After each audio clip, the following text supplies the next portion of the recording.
காளி பேரை பார்த்தியா? கருவாயன் கரீமு நல்லா வந்திருக்காங்கடா. யாருங்க வேணும்? இப்போ கரீம் பாய். சொல்லுங்க, என்ன வேணும்? கருவாய் அமிச்சாப்ல. செந்தில், அவங்க டிரைவர் வேலைக்கு வந்திருக்காங்க. நீ போயிட்டு பத்திரிக்கையும் சாமி எடுத்துட்டு வா. வால்நோக்கம் தெரியுமா? வாலி நோக்கம் நம்ம ராம்நாட்டில் இருந்து தூத்துக்குடி போகிற வழியில் கிழக்கரை தாண்டி. தூத்துக்குடி போகிற வழியில் அந்த வேலை கேட்டுக்கிறேன். தெரியுங்களா? பாய். நீ போயிட்டு வண்டி எடுத்துட்டு வா. சரிங்க பாய். நம்ம உப்பளம் லோடு மேன் செல்வராஜ் கிட்ட அதை கொடுத்துருங்க. லாரி அங்கேயே விட்டுருங்க. சரிங்க பாய். வரும்போது பஸ்ஸில் வந்துடுங்க. இங்கேருந்து கிளம்பும்போது எனக்கு ஒரு ஃபோன் ஓகே பாய்.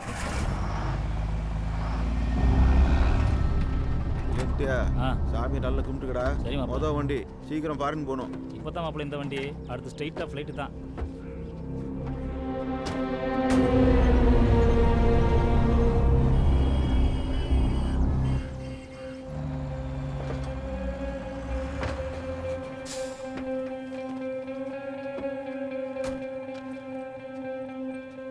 கரீம் பாய் கொடுக்க சொன்னாரு.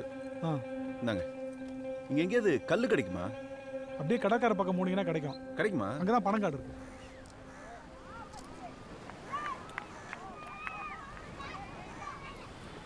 மாப்பிள்ள அடிச்ச கல்லு அங்கமே குளிருதுடா. அது ஒரு ஃபீல்.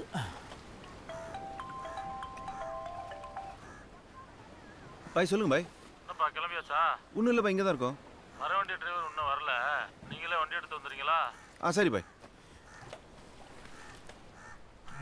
இல்லையே கல் குடிக்கி பாய் கூப்பிட்றாரு, வா அப்படியே குடிச்சிட்ட வா.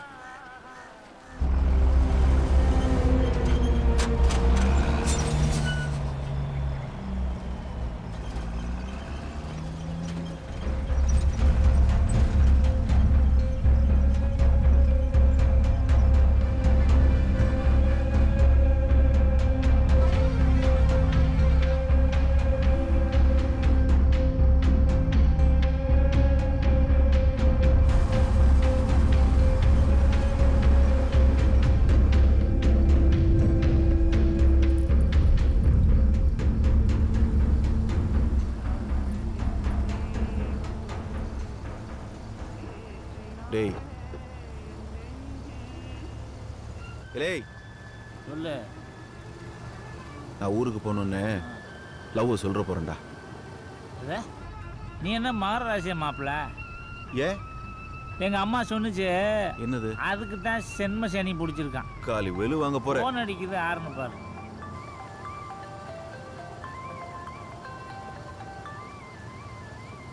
ஹலோ அண்ணா சொல்லுங்க. குமரா, எங்கே இருக்கிறீங்க?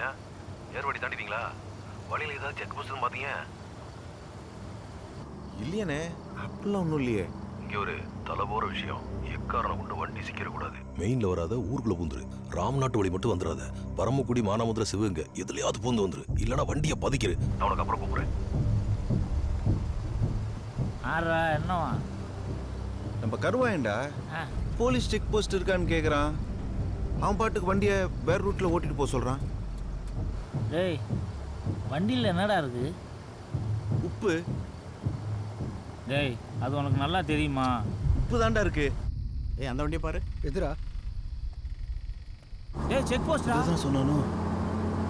டேய் மூஞ்சாங்கல்லி, வண்டி நிறுத்துடா. வேலைக்கு ஆகுது மாப்பிள்ள, அடிச்சு தூக்கிட வேண்டியதுதான். டேய் குமரா, எனக்கு என்னமோ சரியா பண்ணல. வண்டி நிறுத்துடா. ஸ்டாப். டேய் பள்ளி வண்டி எடுங்க.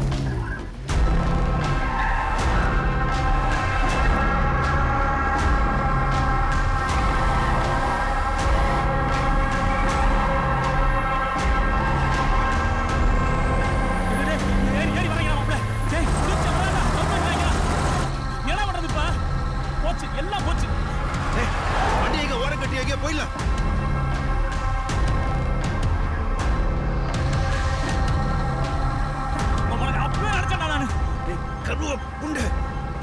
என்னடா பண்ணி வச்சிருக்க? யாரா இவங்களா? ஏய், என்னைய வந்து புரோஜனமோட புண்டாமனே. உன்னை ஒரு பெரிய பிளான்ல கோர்த்து விட்டுருக்காங்க. சுத்து போட்டுக்கிறது பெரிய டீம். மாட்டிக்காத, அவ்வளவுதான் சொல்லுவேன்.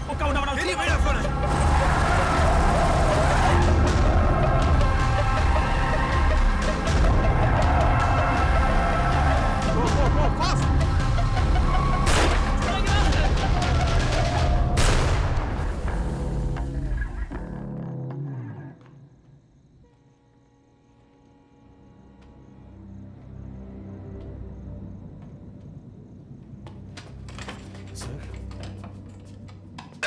என்ன இன்ஸ்பெக்டர் இங்க இவன் நடந்துட்டு தூங்கிட்டு இருக்கானா அவன் மட்டும் என் கையில மாட்டான்னு வச்சுக்க அவனை சஸ்பெண்ட் பண்ண விடவே மாட்டேன். சரி ஐயா, நாளையில இருந்து இந்த டிஸ்ட்ரிக்ட் நீங்க எடுங்க பாத்துக்கலாம். சரிங்க ஐயா. லோக்கல் போலீஸ் கேரியா தகவல் சொன்னது சனியனே இவங்க தானே. நம்ம சேஸ் பண்ணதை பார்த்துட்டு வந்திருக்காங்க சார். என்னடா இது என்ன உங்க கோட்டையா? இல்ல இல்ல தொண்டியில இருந்து தூத்துக்குடி வரை இனிமே ஒரு பொருள் நகர்த்த முடியாது. நீங்க 6 மாசத்துல உங்க மொத்த பேத்துக்குள்ள இருக்குவா ஏடியா இவங்க டீட்டெயில கலெக்ட் பண்ணுங்க. எஃப்ஐஆர் போடுங்க ஃபர்ஸ்ட். இன்னைக்கு நைட்டே ஜட்ஜிட்ட ப்ரொடியூஸ் பண்ணி உள்ள தள்ளுறோம். ஓகே சார் வண்டி யார் ஓடுதுன்னு தெரியல. தெரிஞ்சுதாண்டா தூக்குன பெண்ண. உங்க 2 பேர்ல யாரா தனபாலு? யார் சார் தனபால்? ஆண்டி நான் உங்ககிட்ட கேட்டா திருப்பி நீ என்கிட்ட கேட்பியா? சார் சார் நாங்கள் சாதாரண நாடகக்காரங்க சார். அப்புறம் நீ போதைப்பொருள்னு சொல்கிறீங்க, 20 கோடின்னு சொல்கிறீங்க. நாங்கள் அதை கண்ணால் கூட பார்த்ததில்ல சார். 2 ரூபா காசுக்கு ராத்திரி பூரா தொண்டைக்கிளியா கூத்து கட்டுறீங்க சார். சார் நான் ஆளுங்கட்சி கவுன்சிலர் பையன் சார். ஆளுங்கட்சி கவுன்சிலர் பையனா? அப்ப நிறைய பேர் மாட்டுவாங்க போல கேட்டியா? சார் நான் நாடகத்தில் நாரதர் சார், பாட்டெலாம் பாடுவேன் சார். ஏய் கொஞ்சம் சும்மா இருப்பா. இருங்கட்டியா ஏதோ பாடுறேன்றாங்க, பாடட்டும். அப்புறமா பாடுறேன், நீ ஆரம்பிச்சு விடு. என்ன நேரத்தில் பொன்னாரமாக விளக்கக்கூடிய நமது கிராமத்தில் நடைபெறவிருக்கின்ற ஸ்ரீ வழிதல் மாநாட்டத்தை முன்னிட்டு இயலிசி நாடக முத்தமிழை முறையாக கற்று சென்ற இடம்லாம் சீரும் சிறப்பும் பெற்ற பாட்டுக்கு இவருக்கு பாட்டா என்ற முறையில் போலீஸ்ல ஏட்டையா, சிரிப்புக்கு பாடையா, நடிப்பனா இந்த முத்தையா முத்தையா முத்தையா என சொல்லிக்கொண்டு இன்றைய இந்த அற்புதமான இசை நிகழ்ச்சிக்கு பாதுகாப்போடு அனுமதி வழங்கி சிறப்பித்துக் கொண்டிருக்கின்ற கண்ணியமிக்க காவல்துறை அன்பர்களுக்கு நன்றிகளை தெரிவித்து மாப்பிள்ள பண்ணி பாடுறா. கோமாளி வந்துட்டேன், கூத்தாட வந்துட்டேன், கூடியிருக்கும் உங்களுக்கு எல்லாம் வணக்கம் தந்துட்டேன். வாங்க வாங்க உட்காருங்க, வந்த காலில் நிக்காதீங்க, பாதையை விட்டு விலகி கொஞ்சம் பக்குவமா உட்காருங்க உட்காருங்க உட்காருங்க. அருமையுள்ள பெருமையுள்ள அக்கமார்களே, கொஞ்சம் அன்போடு பண்போடு ஆதரிங்களே. ஆத்தா பாவாடை, கிழிஞ்ச பாவாடை, பீத்த பாவாடை, பாவாடையை கட்டிக்கிட்டு பள்ளிக்கூட போகின்ற பெண்களுக்கு எங்களோட வணக்கம். புருஷன், ஏத்து வீட்டு புருஷன், பக்கத்து வீட்டு புருஷன், ஓடி போன புருஷன், கல்ல புருஷன், புருஷன் புருஷன் புருஷன் புருஷன் புருஷன் புருஷன் புருஷன் இல்லாம புள்ளக்குட்டி பெத்துக்கிட்ட புண்ணிய பெத்துக்கெல்லாம் வணக்கம். காதல் தோல்வியில முட்டுப்பூச்சி மருந்து குடிச்சு கைலாசம் போறவருக்கு வணக்கம். வணக்கமே. நல்லா பாடுறாங்க கேட்டியா? ஆமாம் சார். மற்ற பாட்டில் நம்ம ஜெயிலில் கேட்டுக்கலாம். சரி சார். உடனே இவங்களை புதுக்கோட்டை கூட்டு போகணும். Okay sir. ஜட்ஜு மேடத்துக்கு இன்ஃபார்ம் பண்ணுங்க சார். வண்டியை ரெடி பண்ணுங்க ஓகே சார். இவனுக்கு ஃபோன்லாம் கலெக்ட் பண்ணிட்டீங்களா? சார் ஒருத்தன் ஃபோன் கிடச்சிருச்சு சார், இன்னொருத்த ஃபோன் தான் டேமேஜ் ஆயிடுச்சு. அது என்னன்னு பார்த்து சரி பண்ணுங்க. பார்க்குறேன் சார். டோல்கேட்டை உடைப்பீங்க, கேட்டால் யார் வண்டி தெரியுமான்னு கேட்பீங்க. நீ கவுன்சிலர் பையன்னு சொல்லுவ, உங்களை இன்னசென்ட்னு நாங்கள் நம்பணும். இருங்கடி செத்தீங்க. திருப்புலானி அருகே சிகப்பு நிற ஏச்சர் லாரியை சந்தேகத்தின் பேரில் கண்காணிப்பாளர் ஹரிதாஸ் தலைமையில் மடக்கி பிடித்து சோதனை செய்ததில் உப்பு மூட்டைகளின் உள்ளே 5 கிலோ பைகளாக மொத்தம் 25 கிலோ மிகவும் போதை தரக்கூடிய கொக்கைன் போதைப் பொருள் இருந்தது. இதை கடத்தியவர்கள் தனது பெயர் தனபாலன், வடகாடு கிராமம் ராமேஸ்வரம் எனவும், மற்றொரு முத்தையா, கல்லல் கிராமம் சிவகங்கை என்றும் கூறினர். கைட்டு போடுங்க சார். தனபால் யார் சார்? இந்த ஏரியாவிலேயே பல வருஷமாக தேடப்படுற கடத்தல் மன்னன். பேரு தான் தெரியும், ஆனால் ஆள் யாருன்னு தெரியாது. இது எல்லாத்துக்கும் அவன் தான் காரணம். சார் நாங்கள் தான் இல்லைன்னு தெரியுது, அப்புறம் ஏன் சார் எங்களை உட்கார வச்சிருக்கீங்க? ஆதாரத்தோட மாட்டிட்டீங்களடா. என்ன சார் கொலையா பண்ணிட்டோம், ஒரு 10-15 நாள் உள்ளே போடுவீங்க, அப்படி இப்படின்னு ஜாமீனில் எடுத்துருவாங்க. நான் என்ன ஃபாரின் தான் போக முடியாதுல்ல சார்? டேய் இதுக்கு நீங்கள் கொலையே பண்ணியிருக்கலாம்டா. சார் என்ன சார் சொல்கிறீங்க? 1/4 கிலோவுக்கு மேலே இருந்தாலே 5 வருஷம் ஜாமீனே இல்லாத ஜெயில். ஆனால் மாட்டி இருக்கிறது 25 கிலோ. அவன் மேலே 2 ஸ்டேட்டில் கேஸ் இருக்குது.